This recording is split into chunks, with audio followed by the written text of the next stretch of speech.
Dios, que el Señor nos guíe en esta noche. Diario de un discípulo es el día número 15 que lleva por tema Fórmula del Reino.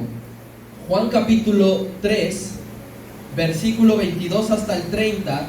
Yo le voy a dar lectura y usted me va a acompañar con su vista. Y la palabra del Señor dice así: Después de esto, vino Jesús con sus discípulos a la tierra de Judea y estuvo allí con ellos y bautizaba. Juan bautizaba también en Enón, junto a Salim, porque había allí muchas aguas, y venían y eran bautizados, porque Juan no había sido aún encarcelado. Entonces hubo discusión entre los discípulos de Juan y los judíos acerca de la purificación. Y vinieron a Juan y le dijeron: Rabí, mira que el que estaba contigo al otro lado del Jordán hace algún tiempo, de quien tú diste testimonio, ahora bautiza, y todos vienen a él. Respondió Juan y dijo: No puede el hombre recibir nada si no le fuere dado del cielo.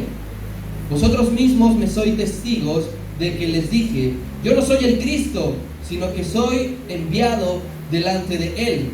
El que tiene la esposa es el esposo, mas el amigo del esposo que está a su lado y le oye, se goza grandemente de la voz del esposo. Así pues, esté mi gozo cumplido. Es necesario que él crezca, pero que yo mengue. Acompáñeme en una oración, dígale conmigo: Padre Altísimo, gracias te damos en esta preciosa noche que nos has bendecido con vida, con salud, con tu presencia, con tu palabra, con esta preciosa lluvia, Señor, que siempre respondes a tu pueblo, a la iglesia. Gracias porque la nación estaba pasando momentos severos de sequía y has decidido en tu amor y en tu misericordia que la lluvia caiga. Gracias, Padre, pedimos la dirección de lo que ya has preparado y has revelado a tu siervo para poderlo comunicar de manera clara y contundente, mi Señor, que podamos obedecer y que podamos ponerlo por obras y en práctica. En el nombre de tu amado Hijo Jesucristo. Amén. Diario de un discípulo, día 15, Fórmula del Reino. Si yo le menciono a usted el término de fórmula, casi de inmediato pensamos en matemáticas o química, ¿verdad? Que todo tiene que ver con fórmula. Pero existen fórmulas para prácticamente todo en esta vida. No solamente existen fórmulas para poder obtener el área de una forma geométrica. Por ejemplo, pensemos en el rectángulo, base por altura, la fórmula para poder tener el área de esta figura geométrica. No nada más nos referimos para poder sacar algún medicamento que tiene una fórmula. Piense usted en el paracetamol o en la aspirina. En la vida común también se emplean fórmulas. Nosotros empleamos fórmulas. Por ejemplo, la gente, para no tener deudas económicas, ¿cuál es la fórmula? Simple y sencillo: nunca gastes más de lo que puedas ingresar. ¿Sí? Porque si tú dices, bueno, yo ingreso a la semana 1,500 pesos, pero mis gastos ascienden a 2,000, déjame decirte que cada semana irás adquiriendo una deuda de 500 pesos. La fórmula entonces es: si recibo 1,500, pues los mismos 1,500 que yo puedo gastarme, y así no me endeudo. Si alguien quiere estar sano y con un cuerpo bastante marcado, bastante escultural, la fórmula es muy sencilla: debes de comer frutas y verduras, debes de comer bien y hacer ejercicio, ¿verdad? Todas las fórmulas bien empleadas, hermano, bien aplicadas, siempre darán buenos resultados. Nadie puede decir: bueno, yo me senté a hacer mi tarea de matemáticas que me dejaron para sacar el área de un cuadrado, empleé lado por lado y no me dio el resultado. Nadie puede decir: es que llevo meses haciendo 5 días a la semana ejercicio, comiendo de forma natural, sin azúcares, y estoy todo obeso. Nadie puede decir eso, porque las fórmulas bien empleadas dan siempre los resultados adecuados.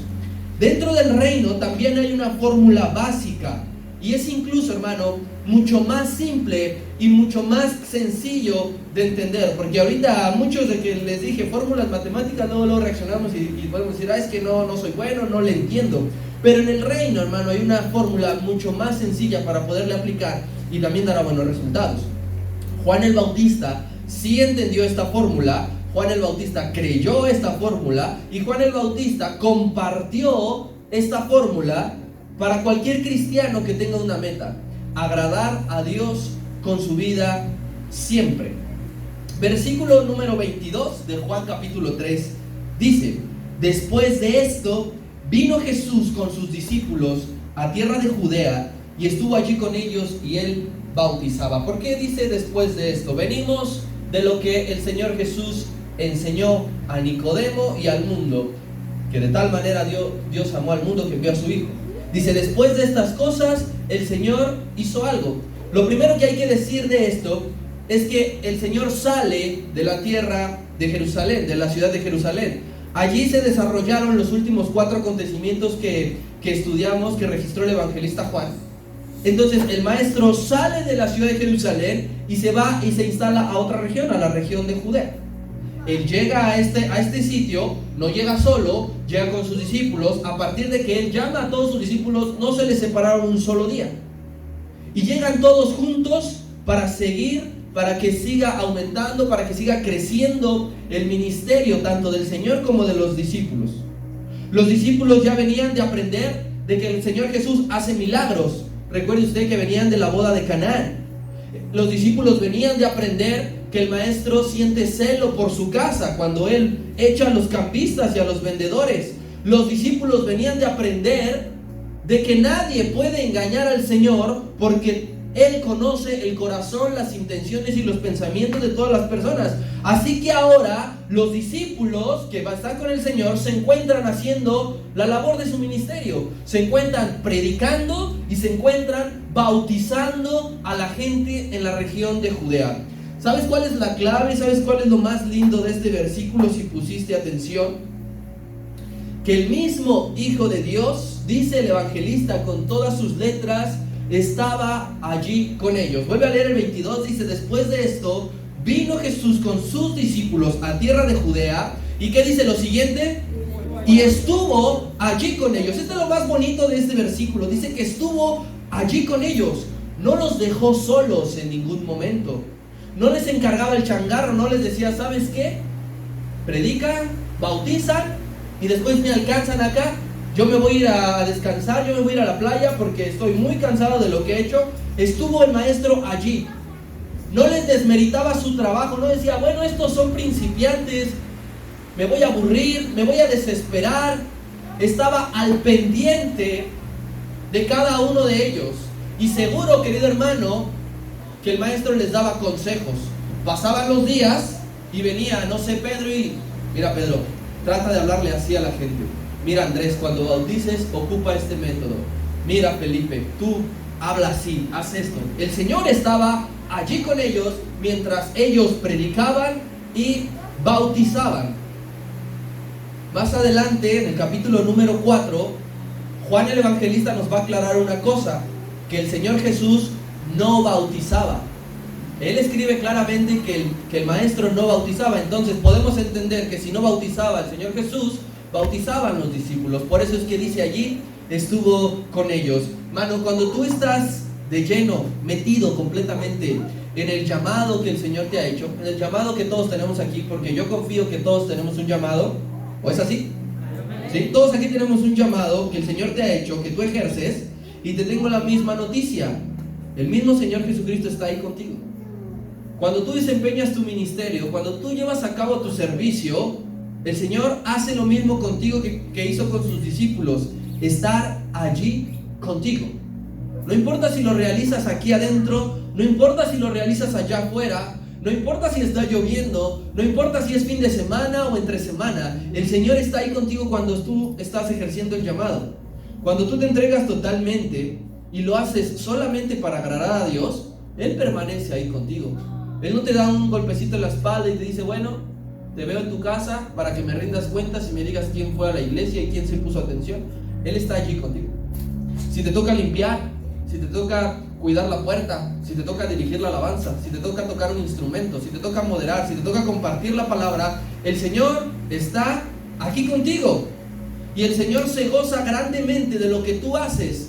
Yo me imagino al Señor gozoso, yo me imagino al Señor feliz viendo a sus discípulos empezar sus primeros pasos, sus primeras predicaciones, compartir por primera vez a la gente, que llegara Natanael y dijo: Señor, le prediqué a este y aceptó, se bautizaron hoy 5. El Señor está en tu servicio y se goza así como se gozaba con los discípulos. Versículo 23 y 24 dice: Juan, está hablando de Juan el Bautista. Juan el Bautista bautizaba también en Enón, en otra región, junto a Salim, porque allí había muchas aguas, y la gente y venían y eran bautizados por él, porque Juan no había sido aún encarcelado. Fíjate lo que yo te dije en el versículo 22, que el maestro y sus discípulos salieron de Jerusalén y llegaron a Judea para que su ministerio fuera creciendo. Pero en el 23 y el 24 hay una contraparte de esto. ¿Por qué? Porque el ministerio del profeta Juan el Bautista ya está en su ocaso. Mientras unos ministerios van a la alza, el de Juan el Bautista se va apagando. A esta altura, Juan el Bautista está a punto de desaparecer. Pero alguien podría decir: ¿por qué? ¿Porque se enfrió? ¿Perdió la fe? ¿Perdió el amor? ¿Se desanimó? No. Simplemente estaba marcado dentro del plan de Dios que cuando el maestro apareciera y él preparara a sus discípulos, Juan el Bautista desaparecería de la escena. Dentro de poco de esto, y lo menciono porque el evangelista Juan no lo relata, Juan el Bautista tenía que enfrentar una injusticia de parte del gobernador. Él iba a ser apresado y él iba a ser decapitado, completamente injusto, y así iba a terminar su ministerio dentro de poco tiempo de esto. Pero aquí que hay que rescatar, hermano, hasta el final del ministerio de Juan el Bautista, él seguía haciendo la labor que vimos al inicio en capítulo 1. En capítulo 1 veíamos cómo decía que Juan bautizaba, que Juan predicaba arrepentimiento, y en el capítulo 3, que deja de aparecer, sigue haciendo lo mismo. Dice que la gente venía a él y él les predicaba, oraba por ellos y los bautizaba. Hasta el último de sus días, él seguía haciéndole la labor. No se cansaba. El ministerio de Juan el Bautista no fue mayor a 6 meses, a medio año. Y eso le hizo a que todos los días estuviera al pie del cañón. Si a ti te dijeran que vas a desempeñar la actividad que más te gusta únicamente 6 meses, te aseguro que no te tomas un solo día de descanso. Si te dicen: vas a hacer 50 años lo mismo, bueno, vas a decir: bueno, una semana no pasará nada. Bueno, si me tomo un mes no hay problema. Pero si te dicen 6 meses, nada más vas a poder disfrutarlo, te aseguro que un solo día no te tomarías en poder hacer lo que Dios te llamó a hacer. Y ese era Juan el Bautista. Los 6 meses estuvo haciendo, no se fastidiaba de llevar a la gente al arrepentimiento. No se cansaba de ver a la gente llorando, pidiéndole a Dios perdón por sus pecados, levantándose, saliendo de las aguas y siendo una nueva criatura. Tampoco pedía licencia, tampoco llegaba y decía: maestro, dame un mes por favor, porque fíjate que un vecino se enfermó, fíjate que mi mamá está enferma, necesito ir a atenderla. No pedía licencia. No sé, ¿quién de aquí, y levante su mano para que yo pueda identificar, quién conoce de aquí el libro Una vida con propósito? Pocos. Bueno, el libro Una vida con propósito es uno de los grandes libros del cristianismo.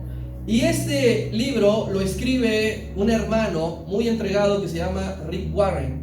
Él es gringo, él escribe Una vida con propósito, un ministerio con propósito y una iglesia con propósito. Bueno, él en esta semana, me parece fue el lunes, él anunció que dejará de ser pastor de la iglesia que por muchos años precedía, que porque ya se había cansado.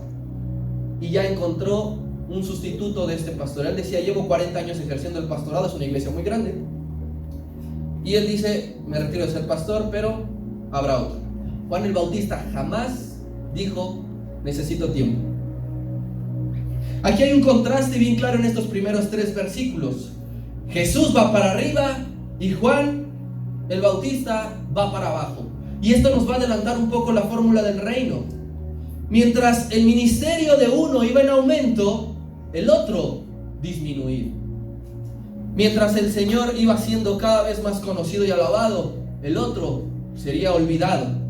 Pero sabes, aquí lo impresionante es que los dos ministerios eran para la gloria de Dios.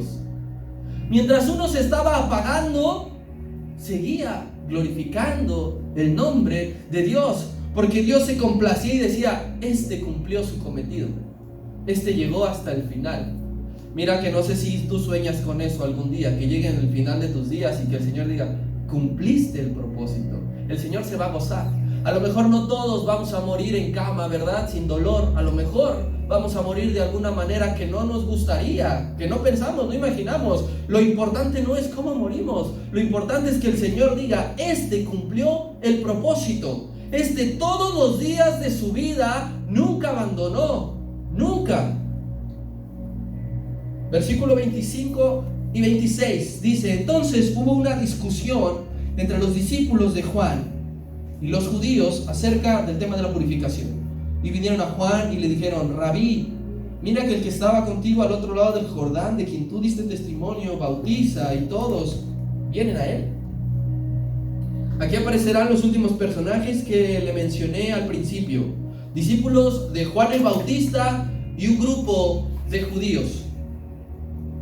En el escrito original no dice un grupo de judíos o unos judíos, menciona que nada más era uno. Pero no importa si era un grupo de judíos o era solo uno, con los discípulos de Juan el Bautista estaban discutiendo, estaban polemizando acerca del tema de la purificación. Pero lo importante aquí es que estaba ocurriendo exactamente lo mismo de meses atrás. Si nosotros recorremos los capítulos, el 2, el 1, no ha pasado tanto tiempo, no han pasado años como en otros libros de la Biblia, que de un capítulo a otro pasa mucho tiempo. En esto no, tan solo pasarían unos cuantos meses. Y sigue pasando lo mismo porque Juan el Bautista sigue teniendo discípulos. Recuerda que yo te enseñé que los primeros discípulos que aparecen en la Biblia no fueron del Señor Jesús, fueron de Juan el Bautista. Andrés y Juan el Evangelista fueron los primeros discípulos de Juan el Bautista y después se fueron con el Señor. ¿Recuerdas que lo fueron siguiendo hasta que el maestro le dijo: ¿qué buscan? ¿Qué quieren? Después de esto, de que abandonaron sus discípulos hace pocos meses a Juan el Bautista, él no se quedó triste. El profeta no se quedó lamentándose así con brazos cruzados diciendo: se me fue, yo los preparé durante mucho tiempo, invertí en ellos, les dediqué horas de estudio. Juan el Bautista siguió extendiendo el reino de Dios y se dio a la tarea de seguir enseñándole a otros sobre Cristo. Él dijo: estos fueron con el maestro porque es más grande que yo. Ahora lo que yo voy a hacer es escoger otros, seguirlos preparando, y si ocurre exactamente lo mismo, que vayan con el maestro. A mí no me importa, yo tengo claro cuál es mi servicio: preparar discípulos. Juan el Bautista siguió haciendo lo mismo que todos estos meses: preparar discípulos. Pero estos discípulos que están aquí, que son otros, que no conocemos sus nombres, hermano, nos muestran una faceta de principiantes. Primero, estaban discutiendo. Y lo segundo, estaban celosos. Eran unos discípulos celosos. ¿Por qué? Porque vieron el éxito del Señor Jesús al otro lado del río Jordán. No estaba cerca de ahí. Seguramente alguien les llegó con el chisme y le dijeron: oye, Jesús está bautizando para allá. Y estos discípulos fueron a corroborarlo con sus propios ojos, se llenaron de celos y para nada les gustó.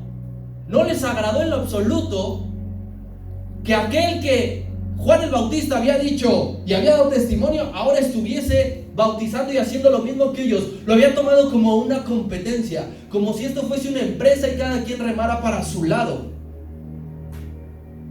No les gustó que su rabí estuviese en segundo plano, en segundo lugar. Lo que ellos querían es que Juan el Bautista sobresaliera, ¿verdad?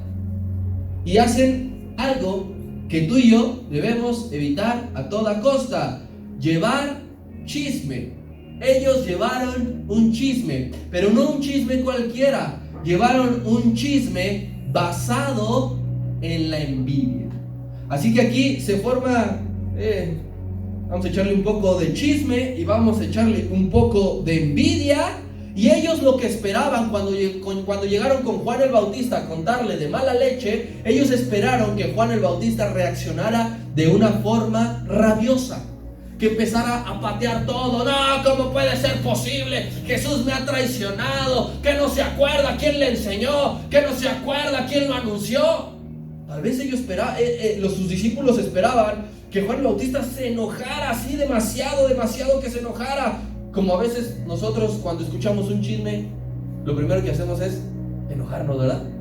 Ni siquiera nos consta, ni siquiera sabemos si es cierto, si lo dijo o no lo dijo, si la persona que nos lo trajo le agregó de su cosecha o qué sé yo. Pero nuestra actitud y nuestra reacción es todo lo contrario a lo que tuvo Juan el Bautista. Nosotros sí nos enojamos. Ahorita que lo vea le voy a reclamar y le voy a decir que por qué está diciendo esas cosas.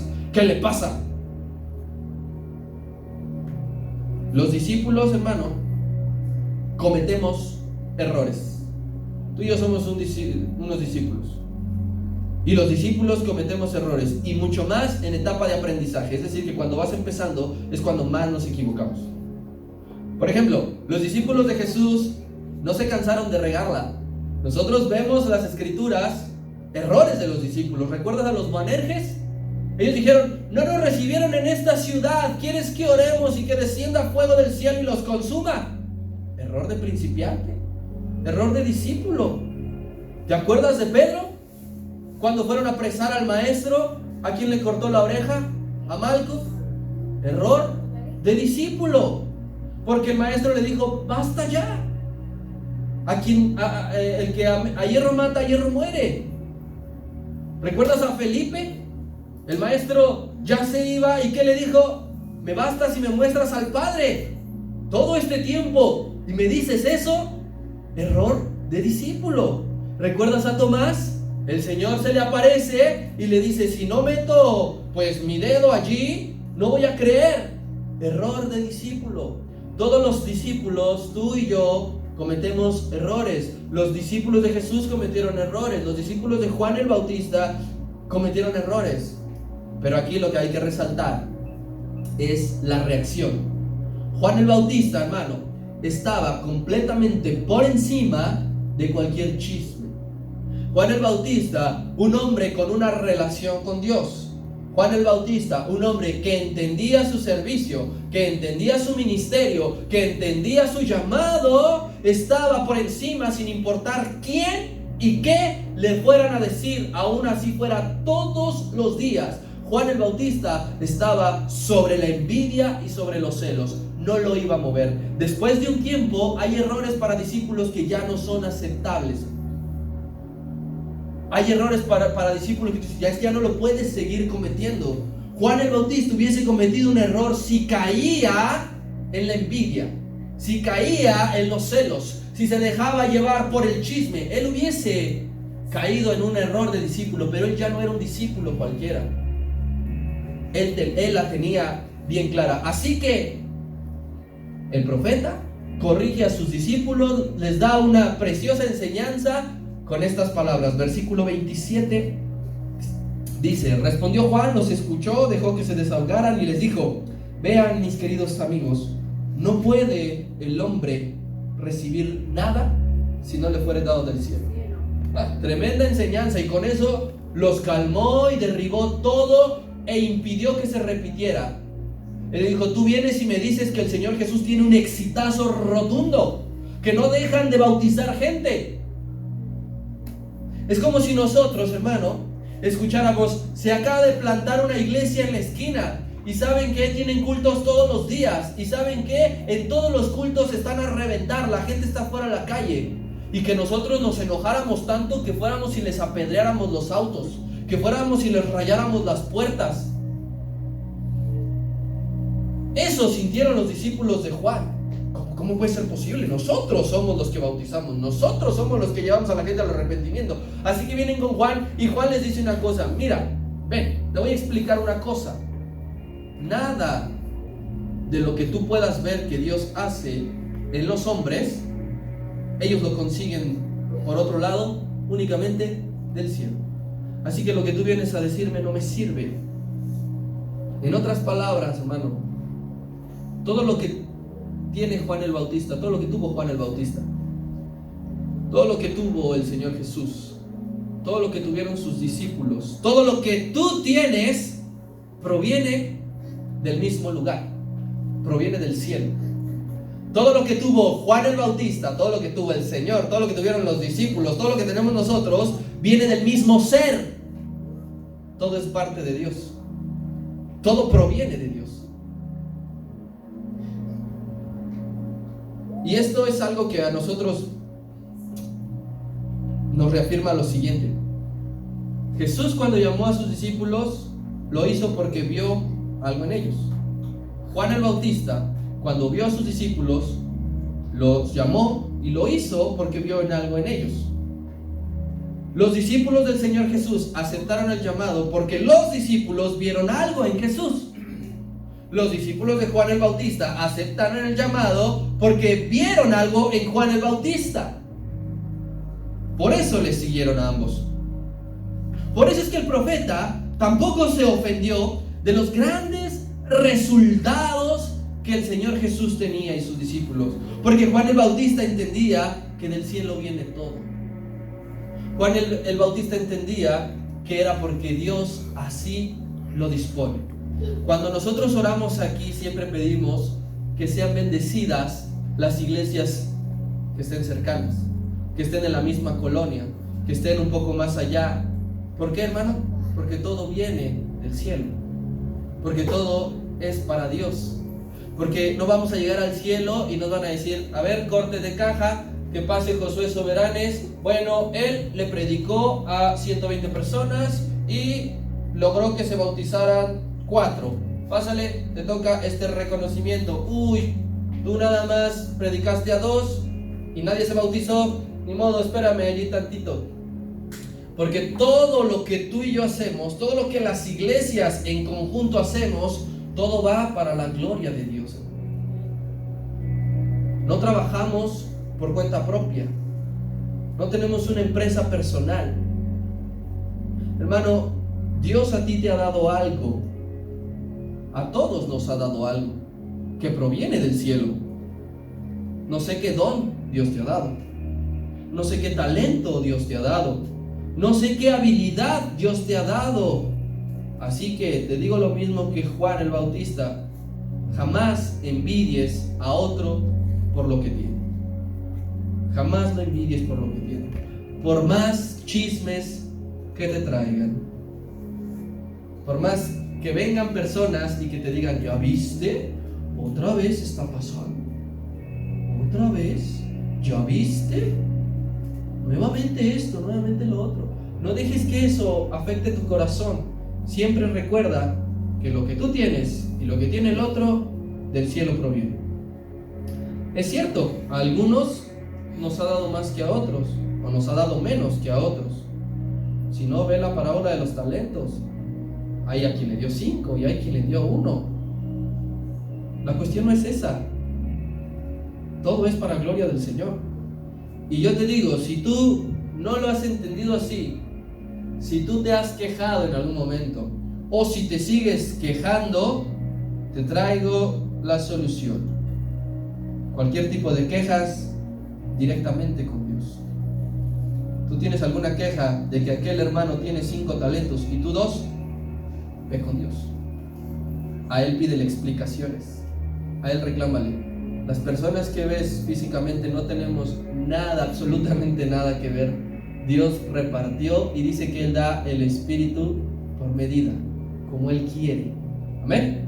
Amén. Versículo 28 y 29 dice: vosotros, sigue hablando Juan el Bautista, vosotros mismos me sois testigos de que yo siempre les dije, yo no soy el Cristo, sino que soy enviado delante de Él. Esto viene desde Juan capítulo 1. 29 dice: el que tiene la esposa es el esposo, mas el amigo del esposo que está a su lado y le oye, se goza grandemente de la voz del esposo. Así pues, esté mi gozo cumplido. Juan aprovecha para recordarles lo más importante que ellos habían olvidado. Les volvió a decir que él no era el importante. Les volvió a recordar: a mí no me miren, yo no soy la base, yo no soy la meta, no tienen ustedes que ser como yo. Pero esta vez no se los dijo con esas palabras, sino que usó conceptos figurativos bien llamativos. Ocupó esposo, ocupó esposa y ocupó amigo del esposo. Esto representa que el esposo es Cristo, la esposa es Israel o la iglesia, y el amigo del esposo es él. A ver si así le entendían, a ver si así les hacía más ameno. Y los que tenemos la oportunidad de poder enseñar y compartir saben que este tipo de figuras tienen mucho efecto, porque a veces los conceptos llenos de teoría pues se hacen pesados, aburren un poco, pero cuando tú ocupas palabras más suaves o ejemplos de la vida cotidiana, se puede entender muy fácil. Y aquí te va. En la tradición judía antigua, el esposo, el amigo del esposo jugaba un papel bien importante, que en este caso representaría a Juan el Bautista. Jugaba un papel clave, porque tenía labores bien específicas que nos ayudan también a entender nuestra labor. Juan el Bautista es el amigo del esposo, pero tú también eres el amigo del esposo. Tú también eres la amiga del esposo, y yo también soy el amigo del esposo. No es nada más Juan el Bautista. Te voy a decir algunas de las características o algunas de las labores que tenía que desempeñar el amigo del esposo. Imagina la boda. El esposo y la esposa, y hay un amigo. El amigo previamente, antes del casamiento, se dedicaba a repartir las invitaciones de la boda. Obviamente no había el papel como lo conocemos ahora, sino que él iba de puerta en puerta, de familia en familia, de casa en casa, tocando y diciendo: se te invita a la boda de mi amigo tal día, tal hora, en tal casa. Primeramente, el amigo del esposo invitaba a la gente a la boda. Número 2, el amigo del esposo se cercioraba de que todo estuviera bien durante la fiesta.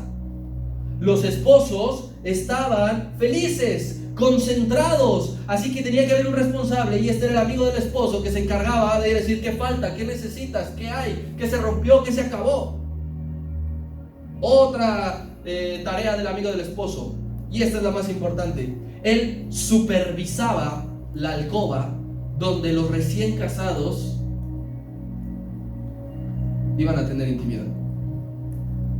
El amigo del esposo entraba a la alcoba nupcial mucho antes que los esposos para checar que no hubiese intrusos, que nadie se metió de curioso.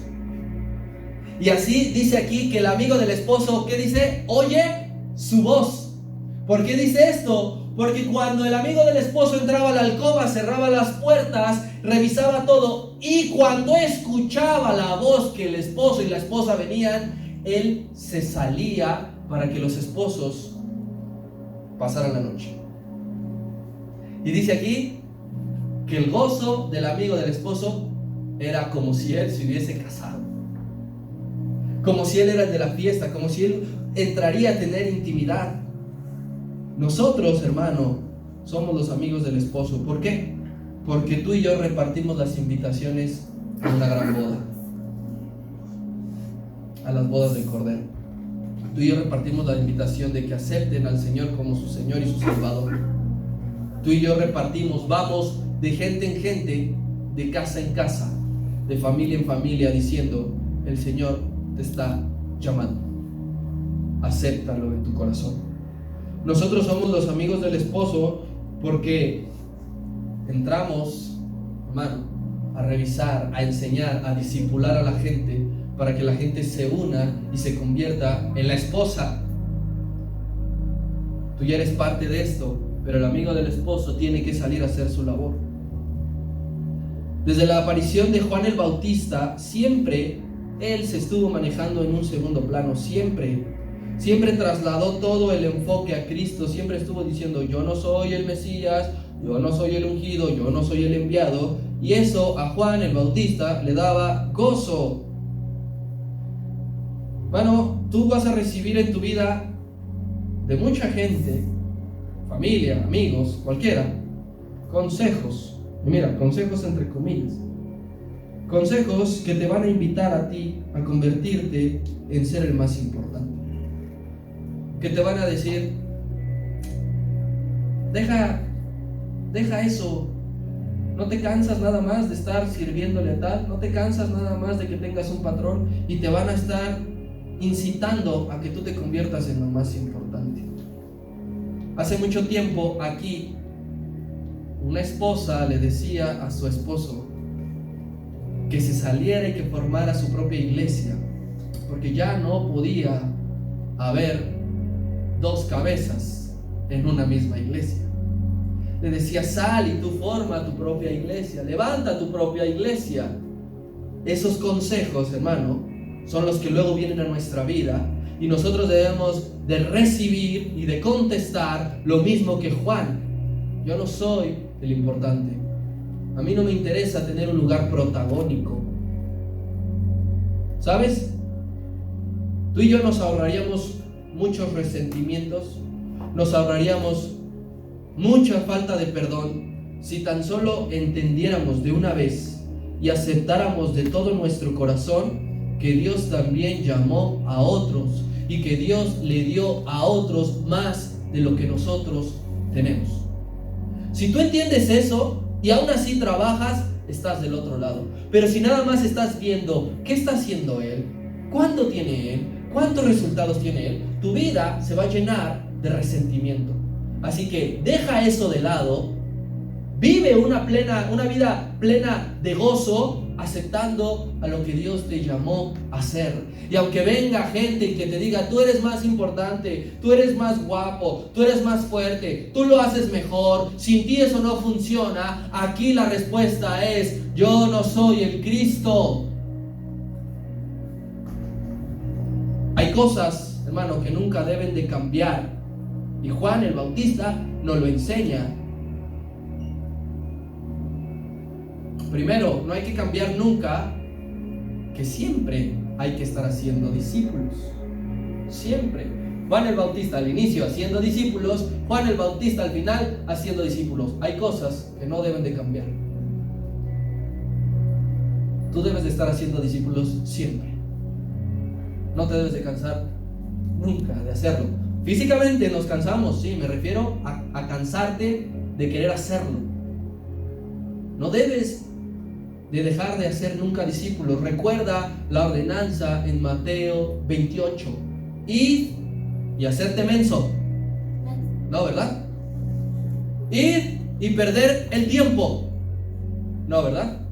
Id y hacer fuerte discípulos. Empiezas tu ministerio, haz discípulos. Vas a cerrar tu ministerio, sigue haciendo discípulos.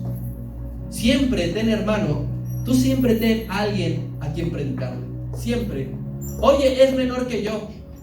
Oye, no es creyente. Siempre ten a alguien a quien predicarle. Siempre ten a quien enseñarle. Siempre ten a quien aconsejarle. Eso es hacer discípulos. Siempre ten a quien estés hablando de Dios. Número uno, pero número dos, también algo que nunca debe de cambiar es que siempre debes de reconocer como número uno a Cristo en tu vida. Porque cuando haces discípulos y dices, ay, soy bueno en esto, puedes perder el piso. Puedes decir, bueno, soy yo. Nunca dejes de hacer discípulos y nunca dejes de que tu ego ocupe el primer lugar. Podrán pasar años, podrán pasar modas, pero que jamás esto cambie dentro de la iglesia del Señor. Versículo número 30. Y aquí viene por lo cual titulé así este mensaje, Fórmula del Reino. Dice Juan el Bautista, cerrando la enseñanza, es necesario que Él crezca, pero que yo mengüe. Para tener este nivel de madurez, hermano, para tener este nivel de madurez espiritual, hay que aplicar la siguiente fórmula del reino todos los días. Si tú quieres aprender matemáticas y no practicas las fórmulas, quieres aprender álgebra, trigonometría, no sé, y no practicas las fórmulas, va a llegar la hora del examen y no vas a saber absolutamente nada. Para llegar a este nivel de madurez, tienes que aplicar la siguiente fórmula del reino todos los días. Y la fórmula es bien sencilla: menos de mí, más de Él. Tú dices, quiero llegar a entender cuál es mi propósito en esta vida. Aplica la fórmula: menos de mí, más de Él. Quiero llegar a tener un nivel de espiritualidad tan alto que la envidia no me carcoma. Aplica la fórmula: menos de mí, más de ti. Quiero llegar a entender que yo no soy lo importante en lo que hago. Aplica la fórmula: menos de mí y más de Cristo. Mano, sencillo de aprender, de aplicar. A cada uno le costará o no le costará. Pero sabes, no hay otra vía para reflejar a Cristo en nuestras vidas y sentir gozo. No la hay. Si tú has venido haciendo tu servicio de mala gana y acabas sin gozo, llegas a tu casa los domingos y no tienes gozo, es porque no lo estás haciendo para el Señor. Es porque te está carcomiendo antes tu lado humano.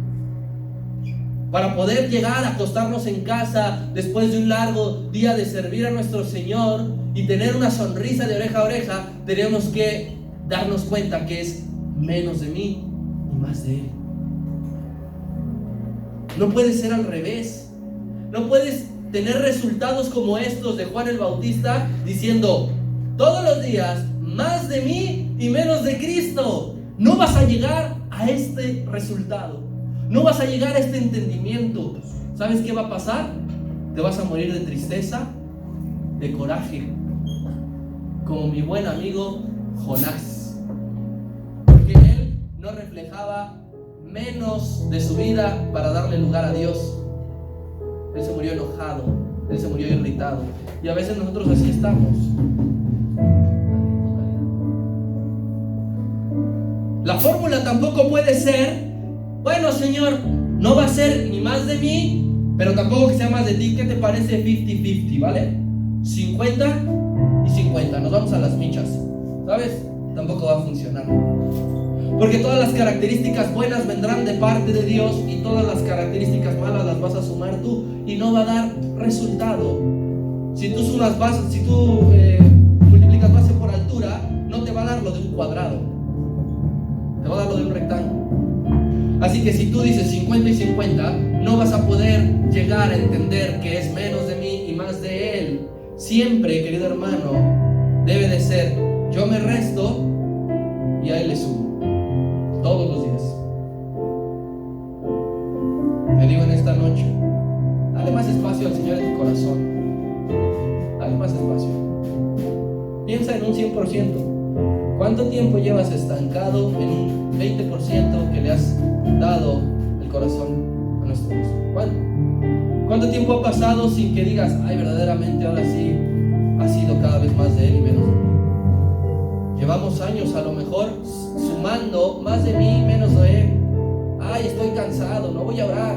Ay, no voy a llevar Biblia a la iglesia porque pues en el celular está mejor. Ay, no voy a tener música cristiana en mi celular, mejor descargo la música de moda. Ay, no le voy a predicar a alguien porque me sigue dando pena. ¿Cuánto tiempo llevamos más de mí y menos de Él? ¿Cuánto? Porque eso es el resultado del reflejo de nuestras vidas. Ese es el resultado. Has aplicado o hemos aplicado muy mal la fórmula, terriblemente mal. Cuando llegue el examen final y se vean los aprobados y los reprobados, nosotros vamos a decirle, como muchas veces le dijimos en nuestra época de estudiante a los maestros: ¿pero por qué me reprobó? Ah, ¿por qué? Siéntate aquí. Mira, 25 años estuviste sumando tú y restando yo.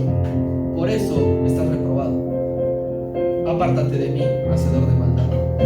Ah, pero puede en el siguiente caso. Siguiente, por favor. Mira, este es tu examen. Viviste 80 años y durante los últimos 50 aplicaste la fórmula: más de Dios y menos de ti.